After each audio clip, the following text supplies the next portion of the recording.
sou Carlos Eduardo, discente do curso de Medicina da Faculdade de Atenas, e juntamente com o Judá e o Marcos, que também são discentes do curso de Medicina da Faculdade de Atenas, e orientados pela professora doutora Camila Belfort Piantino Faria, nós fizemos uma revisão de literatura que intitulamos de A Contribuição da Imunidade Celular na Imunopatogênese da Doença Cardíaca Reumática. Começando a falar sobre o nosso trabalho, a febre reumática é uma doença inflamatória que surge como sequela tardia de frequentes quadros de faringoamigdalite, resultante de infecção pelo Streptococcus pyogenes, portador de proteína M dos tipos 1, 3, 5, 6 e 18. E ela é uma doença que acomete indivíduos que são imuno e geneticamente suscetíveis. Nesses pacientes, devido a esses frequentes quadros de faringoamigdalite, eles desenvolvem uma resposta inflamatória muito excessiva, em que os anticorpos que foram produzidos contra o Streptococcus pyogenes passam a atacar estruturas que são próprias do organismo. E aí esses pacientes têm como manifestações nódulos cutâneos, artrite, cardite, coreia de Cinderham e eritema marginado. No mundo, a febre reumática se encontra em declínio, isso é mais evidente nos países desenvolvidos, e cerca de 60% dos casos evoluem para doença cardíaca reumática. Já no Brasil, de acordo com o Instituto Brasileiro de Geografia e Estatística, 30 mil novos casos de febre reumática são diagnosticados por ano, e desses aproximadamente 15 mil evoluem para doença cardíaca reumática. Na doença cardíaca reumática, os pacientes apresentam como manifestações a fibrilação arterial, a cardite, estenose aórtica ou mitral, regurgitamento de válvulas, ataque embólico e insuficiência cardíaca. Então, nós tivemos como objetivo, ao fazer essa revisão de literatura,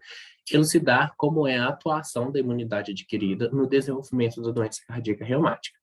Para isso, foi estabelecido que os artigos a serem utilizados seriam pesquisados na base de dados PubMed, e essa pesquisa foi guiada pela pergunta norteadora: qual o papel da imunidade adquirida no desenvolvimento da doença cardíaca reumática em pacientes com febre reumática?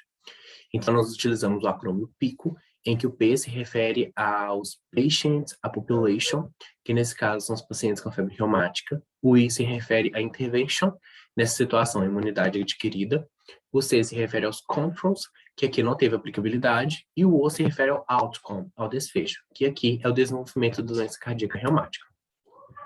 Então, nós pesquisamos os descritores que seriam aplicados na base de dados para que os artigos fossem adquiridos. Então, nós fizemos uso dos descritores em ciência da saúde e obtivemos Patients, Rheumatic Fever, Adaptive Immunity e Rheumatic Heart Disease. E estabelecemos que os critérios de inclusão seriam: esses artigos deveriam ser originais, com diferentes delineamentos, deveriam ser artigos publicados de 2000 até 2021 e disponíveis completamente na base de dados. Além disso, esses artigos deveriam estar em português, inglês e ou espanhol, e deveriam ser artigos cujo o título e o resumo evidenciassem que eles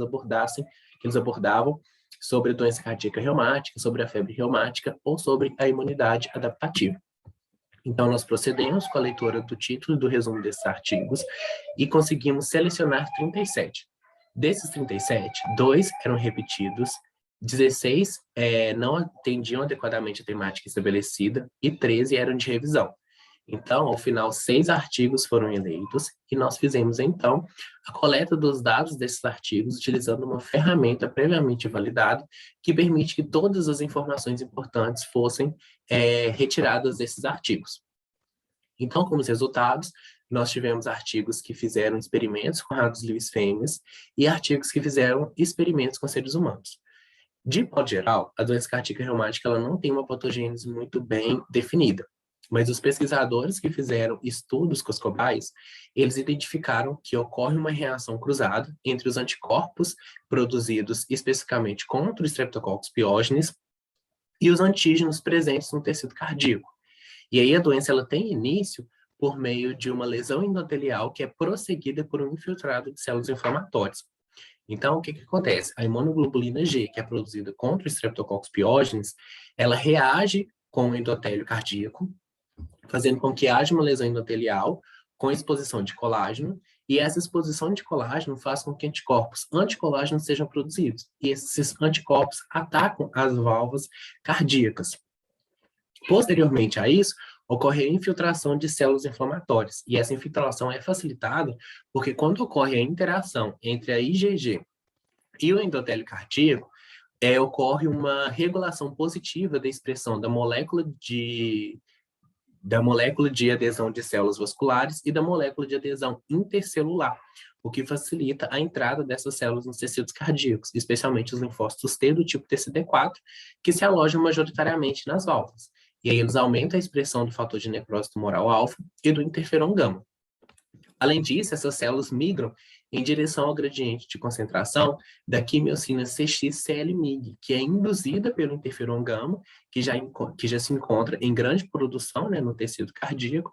e que tem a capacidade de se ligar ao receptor CXCR3, que se encontra em linfócitos B de memória e em linfócitos T. Ou seja, o que estão organismos específicos para o Streptococcus pyogenes são ativados e isso aumenta cada vez mais o processo de migração de células inflamatórias. E aí, dado o início das lesões cardíacas, mais antígenos começam a circular pelo organismo por meio do sangue, e isso promove maior diferenciação e expansão dos linfócitos B. E esse processo de expansão e diferenciação, ele é controlado também pela interleucina 21, que é produzida pelos linfócitos T do tipo TH17, que é um tipo celular que nos estudos com as cobaias, com os ratos livres fêmeas, que foi encontrado em maior quantidade. Já no estudo que foi feito com seres humanos, os pesquisadores eles especularam que possivelmente há uma susceptibilidade genética no desenvolvimento da doença cardíaca reumática, porque eles identificaram que os linfócitos T têm uma maior predileção de reconhecimento das proteínas M do Streptococcus pyogenes, né, que no caso, para que haja o desenvolvimento da doença cardíaca reumática, tem que ser dos tipos 1, 3, 5, 6 e 18, eles perceberam que os linfócitos T, eles têm uma maior predileção de reconhecimento dessas proteínas por meio do HLA2-DR7. Essa foi a revisão de literatura que nós fizemos, e aí nós chegamos à conclusão de que os linfócitos TCD4, eles têm um papel muito importante no desenvolvimento da doença cardíaca reumática, porque eles vão estar controlando os linfócitos B por meio da interleucina 21, e, consequentemente, eles vão controlar também a atuação desses anticorpos no desenvolvimento da doença, e também concluímos que pode ser que haja, sim, uma susceptibilidade genética no desenvolvimento da doença por causa dessa questão de reconhecimento das proteínas M por meio da HLA2-DR7. Foi esse o trabalho que nós fizemos e aqui eu deixei todas as referências que foram utilizadas. Obrigado pela atenção.